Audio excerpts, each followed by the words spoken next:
Hey guys, it's Dr. McGrath. We're here to talk about exotoxins today. So exotoxins are one of the things that bacteria can secrete to try to cause damage to the host.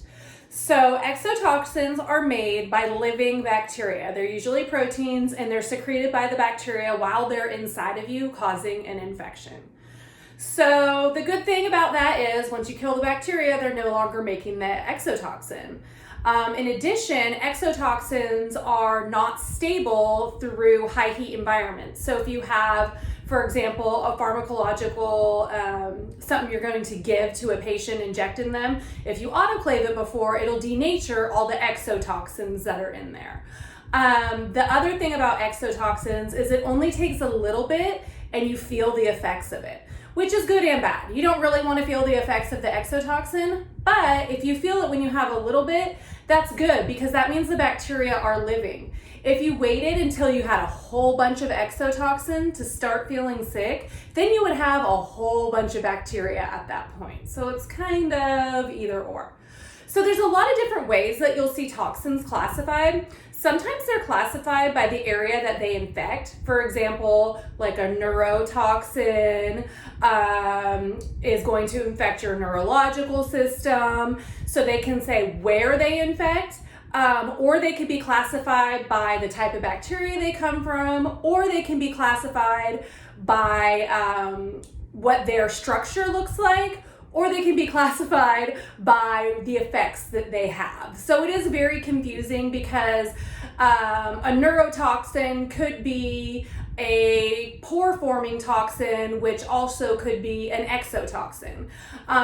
So just keep that in mind when you're looking at things. The beginning of the word, neuro or exo or pore-forming, that's going to tell you what type of classification they're using. So the exotoxins that we're talking about, they kind of all fall into these 9 types, and these 9 types of exotoxins are based upon the damage that they do to the cells. So we have plasma membrane disruption. You can imagine that would be a problem if a toxin is going to disrupt a plasma membrane. Cytoskeleton rearrangement, meaning that they're going to rearrange what's going on with the cell. Protein synthesis or cell cycle disruption. So this is stopping the cell from making protein or stopping the cell from going through the cell cycle. Also signal transduction disruption. So if the cell's trying to send a signal, it's sending the wrong signal. Cell-to-cell adherence issues, you can imagine that this would come into play. Say you have a gastrointestinal infection and that bacteria is able to make a toxin that degrades the proteins that are holding the cells together in those tight junctions in your intestine. Well, if those are degraded, then we know that's going to cause a big problem. First of all, it's going to allow the bacteria to get further into your body, and it's going to cause damage to your intestinal lining. We have a vesicle trafficking disruption. So your cells are trying to send things through vesicles to different areas of the cell, and the bacteria can mess that up with their toxins. Exocytosis disruption, so they can make the cell unable to get rid of things.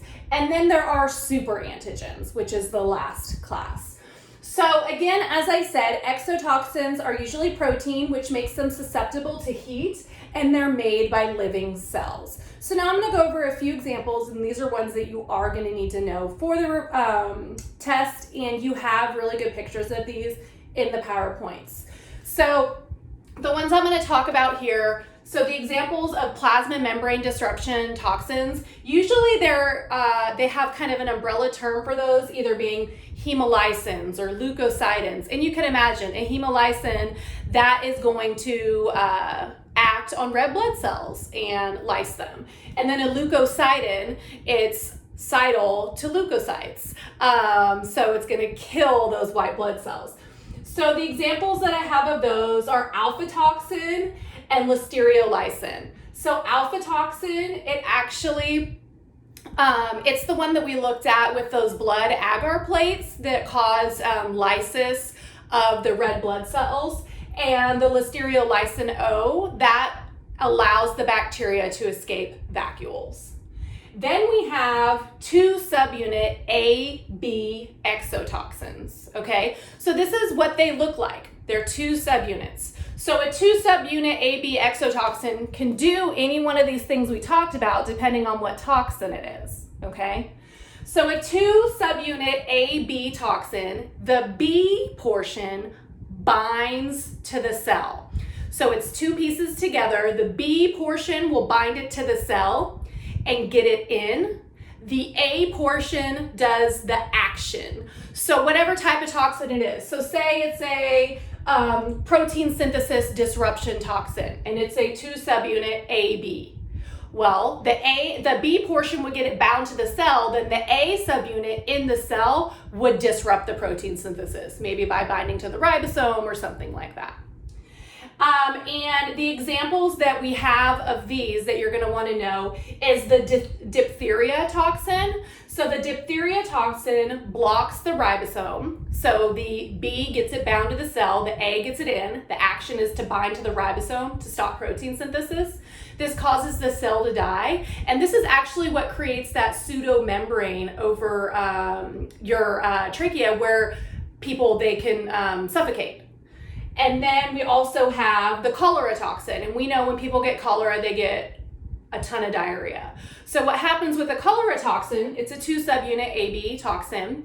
The B portion binds it to the cell, the A gets in, and the action of the A is it actually reverses ion transport in the cells in your intestinal lining. So the ions leave. When ions leave, the water follows just due to tonicity issues. When you have a bunch of water rushing into your intestines, you get a bunch of diarrhea.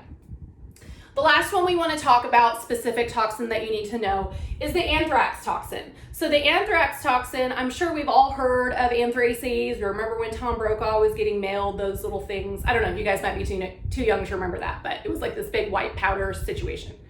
Anyways, so the anthrax toxin, it actually comes in 3 pieces. It has PA, which is the protective antigen, EF, which is the edema factor, and LF, which is the lethal factor. So the PA, it binds to the membrane, so it's kind of like a 2 subunit, but it's 3. The PA binds to the membrane of the cell and causes a pore so the other pieces can get in. The other pieces, the EF, the edema factor, it causes a bunch of swelling. And then the LF, that's the lethal factor. Sounds bad, and it is. It blocks the immune system from attacking the anthrax. So you get all this swelling, and that's where people would get like all the liquid in their lungs and stuff like that. So anyway, what this video talked about again was exotoxins. Exotoxins are proteins. They're secreted by living cells. It only takes a little bit of them and you feel the effects. Once the cell dies, they're not creating any more of this toxin and you'll be fine. All right, we're gonna do one on endotoxins next. Bye guys.